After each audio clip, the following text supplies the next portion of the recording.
Good afternoon, everyone. As you likely suspected, I'm not at home or in my office.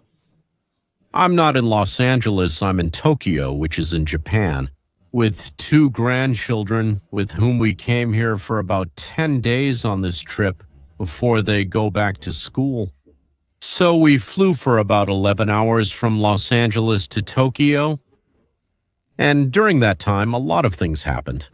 Of course, my phone was on, the internet was working, so I wanted to comment on these events. This is our hotel where we'll be staying for the first 4 days. Then we'll go to places like Kyoto, Osaka, Fuji, and so on. All right, let's get started. We've gotten so used to the constant struggle between the left and the right that we've forgotten what bills look like when they're pushed forward by both parties. In the midst of the constant war between the Democrat and Trump, suddenly bipartisan projects started being discussed in Congress. Well, or let's call them nonpartisan projects. 2 projects emerged, and then I think another one, so now there are 3 projects that are related to China, which are, let's say, an association of moderate Democrats who are not too crazy, neither globalists nor communists, and practically the entire spectrum of the Republican Party supports them. Naturally, the Republicans also have their own radicals. Some on one side shout too much, others on the other side shout too little. Well, as usual. Yes, let me clarify, this isn't the first project like this. Because just recently, Leslie Graham, together with Senator Blumenthal, prepared a project which was participated in. 85, and now they say 86 have joined, meaning 86 senators out of 100. This is practically unheard of. And the bill about fines for countries and companies that help Russia destroy Ukraine. But behind all this, suddenly, despite the bitterness, the hatred, even, so to speak, stones in the streets, cars being set on fire, Teslas, and attacks on the police, members of Congress united in such, so to speak, a demand to restrain China. The unification happened because of the completely barbaric methods that China uses to break ethnic minorities in China. How do they treat any dissent there with China's constant threats to seize Taiwan? That is, China grew out of one of the most relatively peaceful countries, actually. China's history is one of constant attacks on the nation. China rarely, if ever, ventured beyond its borders. So they grew into some of the most serious human rights violators on the planet. Moreover, China's rhetoric in recent years has changed and now includes calls to dominate the whole world, something China has never intended or tried to do throughout its entire history. By the way, yes, maybe they intended to, but they never tried. But actually, a Chinese person and a Chinese communist are 2 very different things. 2 bills plus a 3rd one in progress. This, of course, helps Trump in his efforts for economic, I even want to say, struggle, probably, let's say, battling. The horror with China. It's true, Trump has surrounded China, of course, with his partners whom we will protect. That is South Korea, Japan, the Philippines, Vietnam, Australia, whom the Chinese are really trying to make us quarrel with. And probably the most painful for China is India. Things have also become complicated for China with Pakistan, partly because we made them sign a peace treaty with India, while China was urging them to fight. Well, for their own understandable reasons. Another point where the interests of Democrats and Republicans converge is China's purchase of agricultural land in the United States, and often it's right next to our military bases and various technology centers. And we suspect that this is not a coincidence. China is actively conducting intelligence operations, what we would call spying, including stealing technologies, cyber attacks on infrastructure, monitoring research at universities, scientific institutions, and so on. I suspect we're doing the same thing. On August 12th, Trump set it as the decision day. And we have a chance for an agreement. Or should we ignore China's position and impose our own tariffs and sanctions? For now, we're waiting 90 days. That's 90 days. It ends on August 12th. For these 90 days, we've lowered our tariffs. Well, it's a big difference, from 135 to 30%. And China lowered its tariffs, the ones they announced, from 125 to 10%.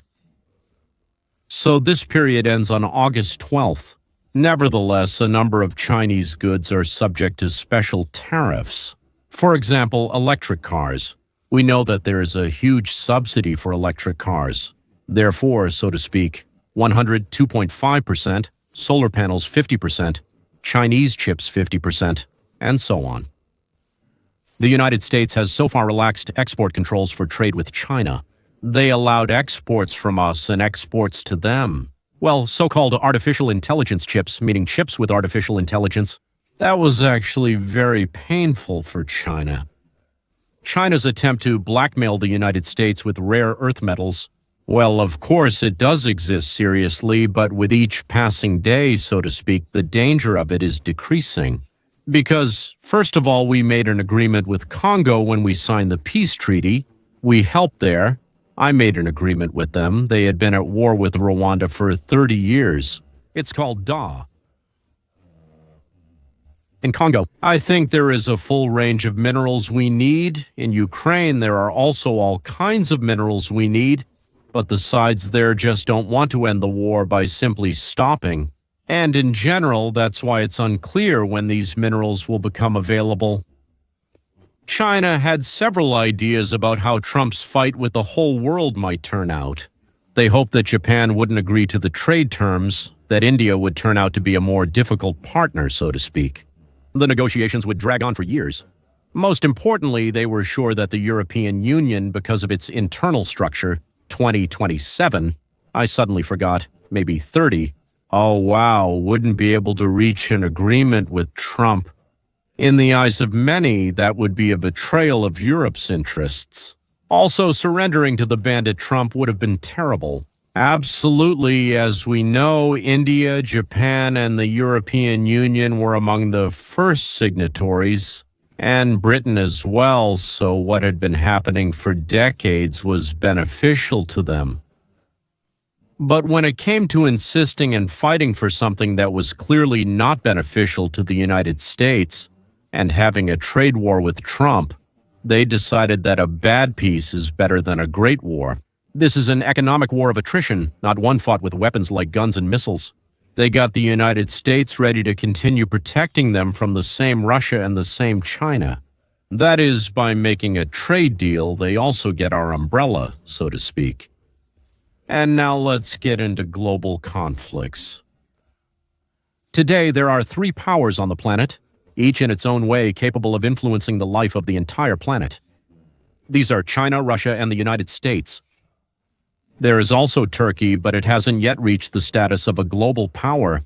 There is India with 1.5 billion, maybe even a bit more in terms of population. But for now, they remain regional powers and haven't gone beyond that. By the way, it's not always the biggest or the most muscular who wins. Usually the one who wins is the most cunning, smart, and foresighted, the one who knows how to make plans. So far, in Turkey and India, we don't see anyone that cunning. Although they say that Erdogan is the leader there, he makes serious mistakes from time to time. Now I'll explain what I mean, not by mistakes, but by a serious leader. Let's say in the Union of Soviet Socialist Republics, a genius appeared at one time. Call him an evil genius if you want, but a genius nonetheless. Joseph Jugashvili, known by the nickname Stalin. Back then, all sorts of nicknames were popular there. Molotov, Kamenev, Stalin. The Union of Soviet Socialist Republics, one of the world's top powers alongside the United States of America, Germany, and England, had a plan devised by Stalin to manipulate the United States of America and England into aiding the Union of Soviet Socialist Republics' global domination. Some things didn't go as planned later. I'll let you in on a secret. Mostly it didn't go as planned. Suddenly, America had the atomic bomb, and America demonstrated how it works. But we still have to get to that point. Let's talk about the things that happened before. Stalin's plan had a straightforward aim to conquer all of Europe. What would happen after that remained to be seen. But entering Europe, bringing in troops, yes. Sending troops into Europe meant confrontation with England and the United States of America. So what was there to do? This is where Stalin's genius came into play. First, he came up with the idea to create a fanatical leader in one of the major European countries, and Germany turned out to be the best candidate. Why? Because it was a powder keg. People really didn't like what was happening after the First World War. In Germany, which surrendered after the First World War, the victorious Entente forbade them from building an army, banned access to the sea, and cut off any opportunity to grow rich through colonies. And the population, suffering from this and further incited by various political figures, wanted revenge. Have you heard of that? Yes, the revanchists. So, here you go. So, in the country of Germany, 3 blocs have formed: Christian Democrats, Communists, and Nationalistic Socialists. These Nazis, the National Socialists, were very aggressive and demanded revenge. And so they wanted to find the truth with their fists, as usual.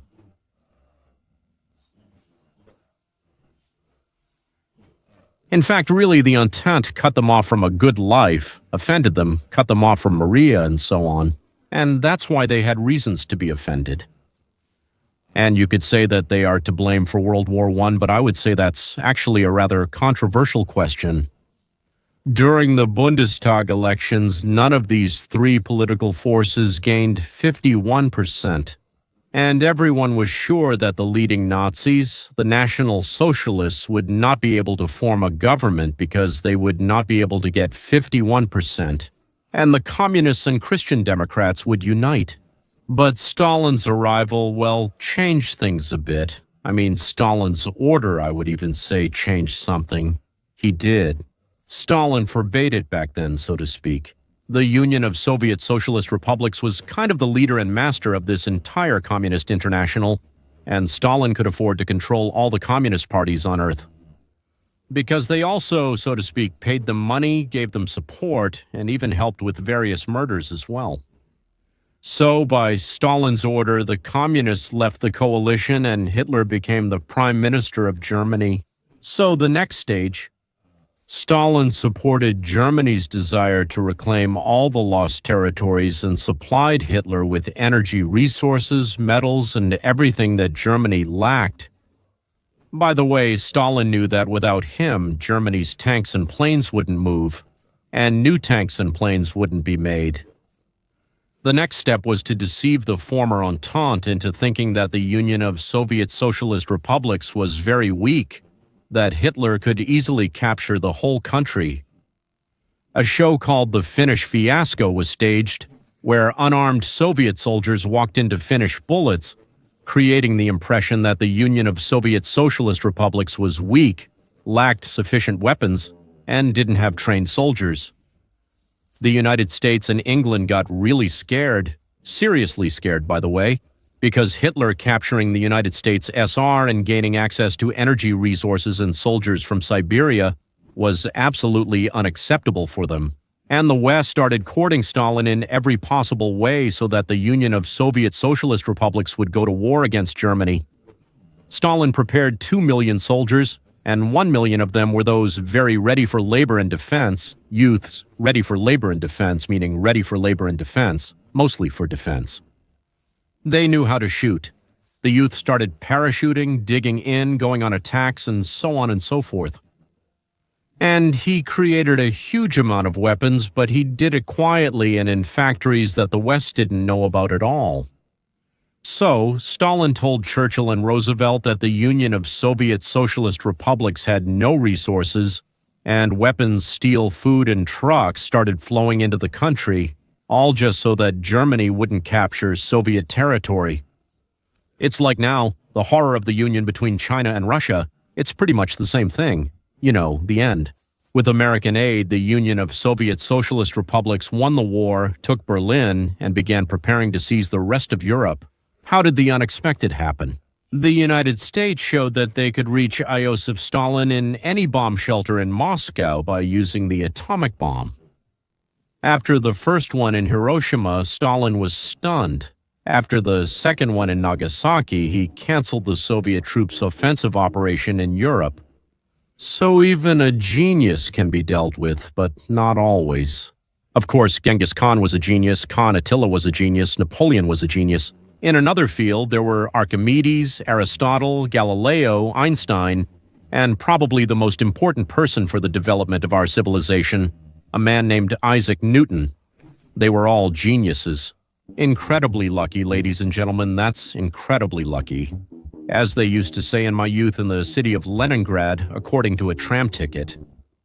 We got a genius as president, but we were twice as lucky. He doesn't want to become the emperor of the world. He wants to become the best president in the history of the United States of America. Well, I told you we were lucky. Donald J. doesn't like it when people kill each other. Well, they don't like it. Why? I don't know. They just don't like it. Theoretically, politicians usually don't care, but for some reason he doesn't like it. That's why he started introducing new rules for resolving conflicts. Not with stones and clubs, like from Cain and Abel to our times, but with economic pressures. So if you kill people, I won't let you into the United States market. That is, well, our market. And suddenly, India and Pakistan stopped fighting. Congo, Thailand stopped fighting with Cambodia. Because some guy in some Washington said that if they keep fighting, he won't let them into the United States markets. Well, that's kind of nonsense, right? And they woke up in a cold sweat after his message. Papa Donald will cut the branch they're all sitting on. Yeah, so they immediately said, we don't want it like that, we already feel like shooting. Yeah, but we don't have to shoot. Those who make and sell weapons were egging us on. Well, if they don't let us have a piece of the biggest pie, then we won't fight. What an odd punishment preventing us from entering the United States market.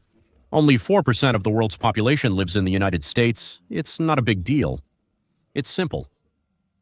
No matter what the haters say, like the United States doesn't produce anything, or there are no good products in the United States, and so on. But you know what doesn't lie? Usually it's statistics. You can present them in different ways, but they don't lie. 4% of the world's population lives in the United States of America. Well, theoretically, we should be getting, let's say, 4% of the world's money turnover. Well, 5 or 3 or 6, but nothing like that. Nearly 25% of the world's circulating money flows into the United States. Everyone wants to buy from us, but they're fools. We don't produce anything, yet they always want to purchase something. 24% of all the money circulating around the planet. And then, you see, everyone rushes here to sell to us. That's right. Why? Because we have plenty of money. 24% of all the money in the world is here with us. By the way, we spend more than we earn. We're now addressing that as well. And if the Americans say, don't come here anymore, don't sell here, where will they put their goods? Where will they earn their money? How will they afford a good life? I mean, politicians, officials, and so on. But you'll say that China has 5 times more people living there. Yes, it does. Compared to the United States, China is a market that's 5 times bigger in terms of population. No, gentlemen. Look, here's the thing. Let's compare the 3 forces, the ones we've talked about. The largest territory in the world with all its resources is Russia. The largest manufacturing complex in the world with 1.5 billion hardworking and law-abiding people is China. And 350 million Americans, half of whom are black, Latino, or came from who knows where. And not very educated immigrants looking for a better life, but who still don't know how to earn it. So why is the United States market the main market on the planet? Because the purchasing power of a resident in the United States is dozens of times, at least dozens of times higher than that of a Russian or a Chinese person. Let's start with Russia. They say that there is no industry in Russia. That's not true. Russians don't go to bed hungry and they don't wear rags. That is, Russia sells something and exists thanks to these funds.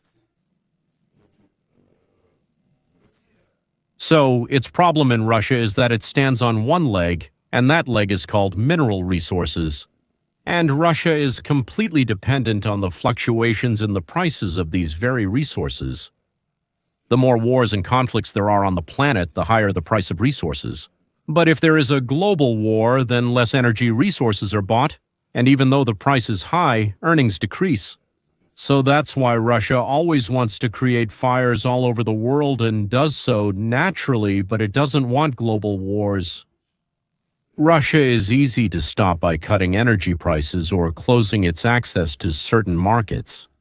That's why Russia is so dependent on buyers, like China, and so afraid of competition, like the United States or the Saudis and others. There is no diversification of production in Russia. Besides, everyone who works in the field of mineral resources. In fact, the only people who are able to buy something from abroad are those. And everyone who doesn't work in this sector doesn't have the means to purchase foreign goods. 3/4 of Russia doesn't have the means to buy anything except low-quality, primitive Russian goods. I understand that now people will criticize me and say that Russia produces non-primitive goods, but find out how much it has stolen in order to produce them, and everything it makes, so to speak, on its own is homemade production. Huge Russia, with its 140 million population, is a market several times smaller than California with its 40 million people, and it's an unreliable market. Because tomorrow gas and oil prices might drop and Russia won't be able to buy anything from anyone at all. China, on the other hand, produces everything, absolutely everything, but doesn't have its own natural resources. But China also has a problem. This country is a huge concentration camp with powerful manufacturing. But the prisoners can't buy anything at all. No, they have nothing to do it with, neither their own nor anyone else's. China depends on selling abroad, both to the United States and Europe, I'll say, but in different ways. That is, no, China will collapse. He also stands on one leg, just like Russia in a new way. Yes, maybe it's a little better position than Russia, but the principle is the same. Only what benefits the state leadership develops. For the people, it's just survival, where besides bread, well, maybe now there are some extra entertainments, but there is no real prospect. So why bother? No one bothers there. Slaves always work. Much worse than those who are interested in the results of their labor. Well, what about SHA? How is secure hash algorithm different? It's total chaos. People do as they please, buying and selling from anyone at any price they choose. And when it works out, they win, but when it doesn't, they lose everything and go bankrupt on their own. For themselves, it's a plus, and for themselves, it's also a minus. Of course, this is far from a free market. Ladies and gentlemen, the socialist government is robbing as much as it can and in any way it can. It takes 50% of your earnings, then another 5 to 10% as a sales tax, then another 5 to 10% as various property taxes, for which we've already paid. Taxes, then taxes for roads, for schools, for gasoline. And for aid to Cambodia. Why? Because the Democratic parties, let's say, and the Republican ones too, they need to take money abroad so it's easier to rob us. But even knowing this, even while giving from half to 70% of our earnings to a hungry and greedy uncle who is called the United States of America or Congress or the government, we still manage to produce everything in incredible quantities of amazing quality and at a reasonable price. And so much that 24% of the entire cash flow of the planet rushes to us to buy it from us. No one is forcing them or holding a gun to their heads, as they say. In order to undermine our economy, those on the outside can't do anything. They can only undermine it from the inside, which is exactly what Obama, Hillary, Biden, and others like them did. Centralized management inevitably leads to economic collapse, even if unintentional. There's no alternative, folks. And now, at the head of the United States is a genius who has set out to restore freedom and a free market in the United States. This will make the country fabulously rich, significantly less criminal, and truly creative. I get it, this seems surprising, doesn't it? The thing is, what is already becoming visible in the outlines of our future, Lord, and after 6 months of Trump's rule, it started to become clear. It's an explosion. Of creativity, an explosion of creativity, an explosion of experiments, new technologies, incredible achievements that we couldn't have even dreamed of yesterday. What could stop us? Nuclear war. And Trump is teaching the world how disputes and problems can be solved without brandishing weapons and without misleading the public into a trance. Resentment, hatred, the desire to punish someone terribly bad, who is also pumped up in their own country, in their own government, with hatred and resentment. Trump teaches us like little children, like simpletons stuck in lizard brains, even though by age it's long been time to move on to higher grades in school or to universities. Our physics has advanced and created means to destroy the entire planet's population, but our social consciousness remains at the level of a caveman. Once Marx and then Lenin created a model of the state called communofascism, while Thomas Paine, Jefferson, Franklin, Adams, and others created a model of a semi-free society with a semi-free market. And as a result, the United States of America and Western Europe emerged in the form in which they exist today. And now, after Andrew Joseph Galambos made his discoveries, and so to speak in terms of significance, from my point of view, it's no less than Marx, no less than Thomas Paine. I'm not saying that Marx is good. I've already said that geniuses can be evil and so on, but they're still geniuses. So, after Andrew Joseph Galambos created the theoretical model, and Trump, I don't know if he knows about Galambos or not, but he's building a state not of partial but of complete capitalism, while at the same time trying to stop reckless children from nuclear or some other kind of suicide so that they stop playing with matches.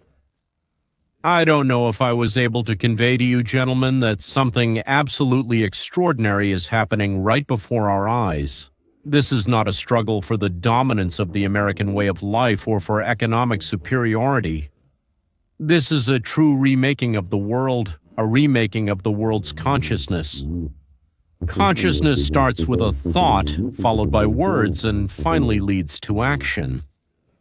That is what the Germans had in the form of Karl Marx in Germany, what the British had in the form of Thomas Paine in the United States of America, and now a complete reversal of this for Americans from head to toe with Donald Trump. This is an absolutely epical change in the approach to the coexistence of people, states, groups, societies, and so on. Right now, ladies and gentlemen, whether you notice it or not, the world is changing, and this change will last for centuries. And it will determine the course of our civilization's history. I really hope that Trump will succeed. Not only to finish his term, but also to put someone in office for the next term who will continue his work. Because I'm afraid that another 2 or 3 years won't be enough. Why did I say 2? Because after that, the presidential elections begin and everything gets very complicated. But I really hope that in the next 7 years, we will not only be able to correct our mistakes and patch up the holes that were made by the Clintons, Obamas, Bidens, and so on, but also turn the wheels of history, the hands of history. I don't know how to put it more precisely. Because even now it's clear which direction we've taken, and it's astonishing, unexpected, and amazing.